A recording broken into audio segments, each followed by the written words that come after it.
नमस्कार, आदाब। एक बार फिर से आप सभी का स्वागत इस्तकबाल हमारे इस नए वीडियो में। दोस्तों, राहुल गांधी की आंधी में बीजेपी उड़ गई। जी हां दोस्तों, 7 राज्यों के 13 विधानसभा चुनाव के नतीजे तो यही कह रहे हैं।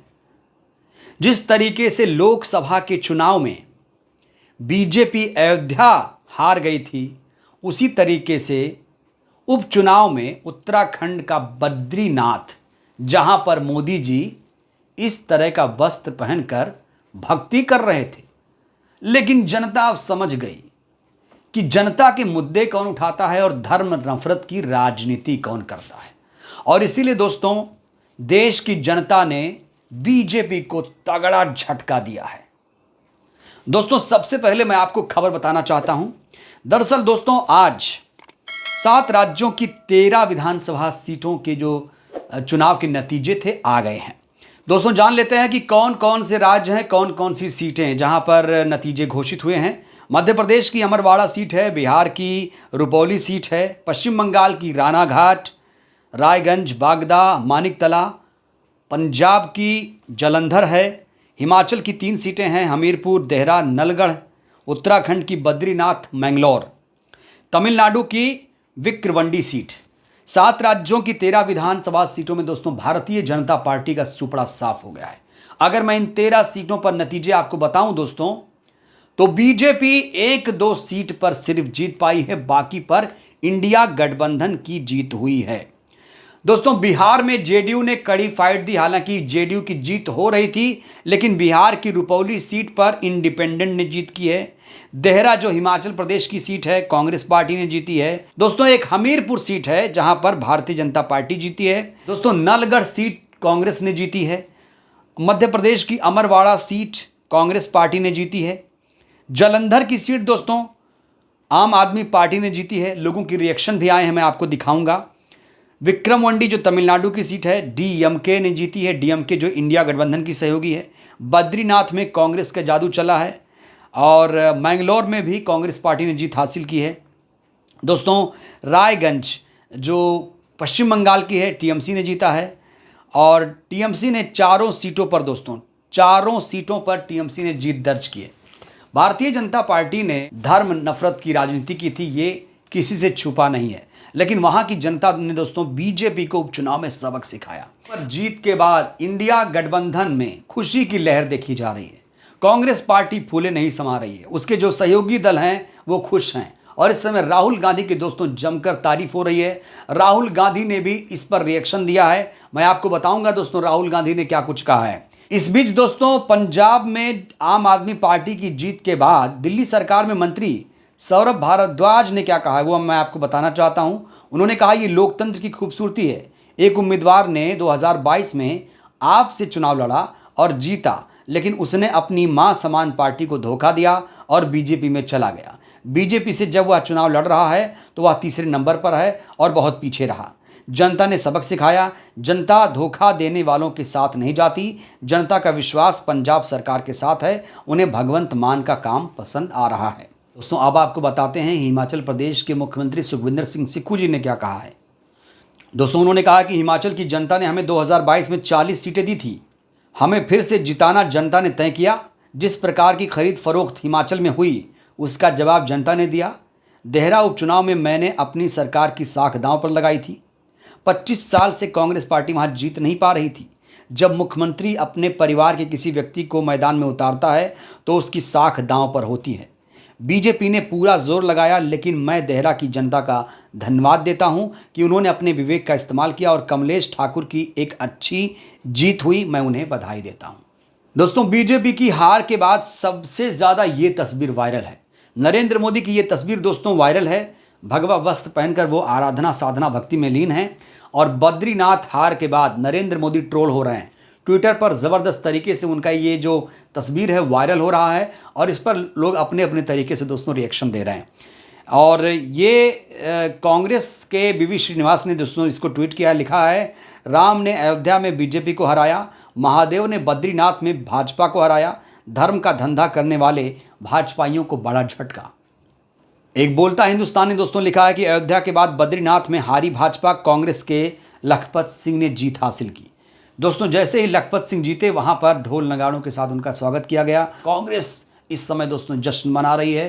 कांग्रेस के कार्यालय में जो दिल्ली का एआईसीसी कार्यालय है वहां पर भी मिठाइयां बांटी गई, वहां पर लोगों ने जश्न का इजहार किया है। दोस्तों जीत के बाद राहुल गांधी ने भी प्रतिक्रिया दी है। उन्होंने सभी को बधाई दी है और कहा है कि ये लोकतंत्र की जीत हुई है।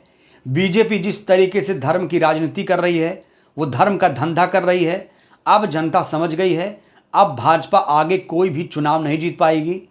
और जिस तरीके से 2024 के चुनाव में, लोकसभा के चुनाव में 400 पार का नारा दे रहे थे, 400 पार का नारा भी उनका अधूरा रह गया है।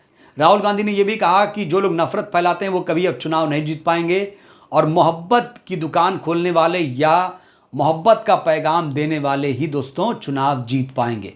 दोस्तों राहुल गांधी लगातार एक्टिव हैं। जब से वो लोकसभा में नेता प्रतिपक्ष बने हैं, लगातार वो देश भर में दौरा कर रहे हैं। मणिपुर भी गए, हाथरस भी गए और अहमदाबाद भी गए।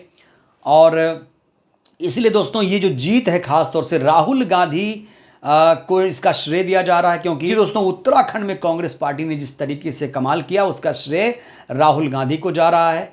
हिमाचल प्रदेश में 3 सीटें जीती हैं, उसका श्रेय भी राहुल गांधी को जा रहा है। यहां तक कि पश्चिम बंगाल में जो टीएमसी जीत रही है, इंडिया गठबंधन की वजह से दोस्तों वहां पर टीएमसी को फायदा मिलता हुआ नजर आ रहा है।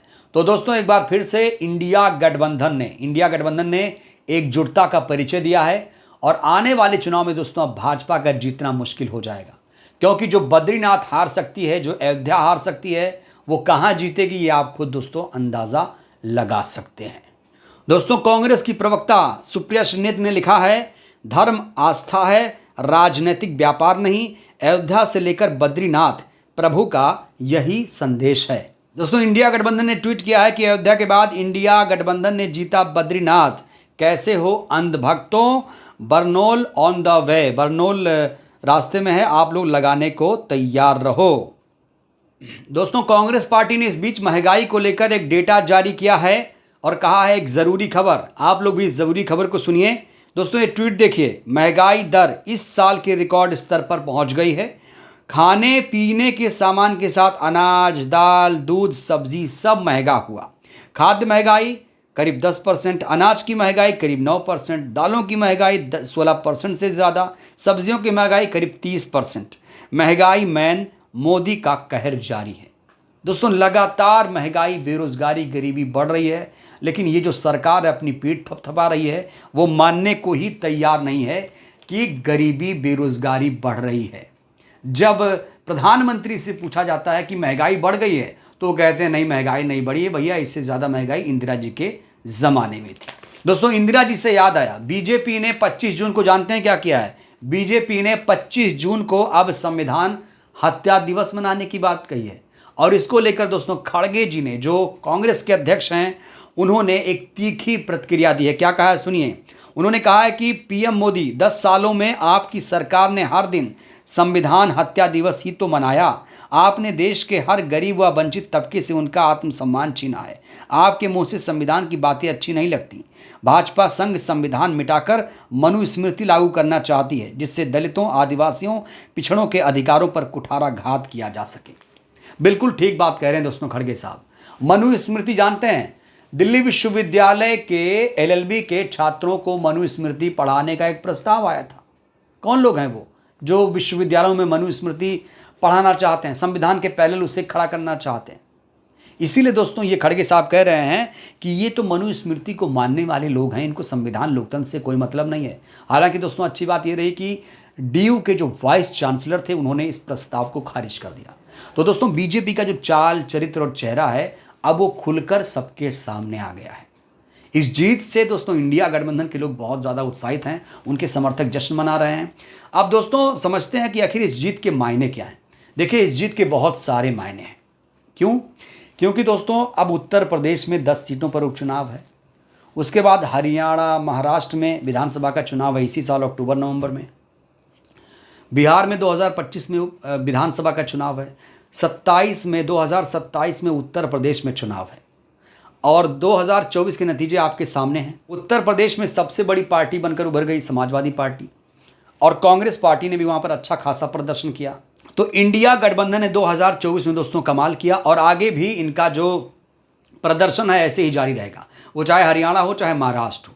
और महाराष्ट्र में दोस्तों महाविकास आघाड़ी इस बार कमाल करेगी। बहरहाल दोस्तों इस वीडियो में फिलहाल के लिए बस इतना ही। इस नतीजे को लेकर आप लोग क्या कहेंगे, आप लोग भी अपनी प्रतिक्रिया दीजिए। भारतीय जनता पार्टी की जिस तरीके से करारी हार बद्रीनाथ में हुई उसको लेकर दोस्तों आप लोग भी अपनी प्रतिक्रिया दीजिए। बहुत बहुत धन्यवाद, शुक्रिया।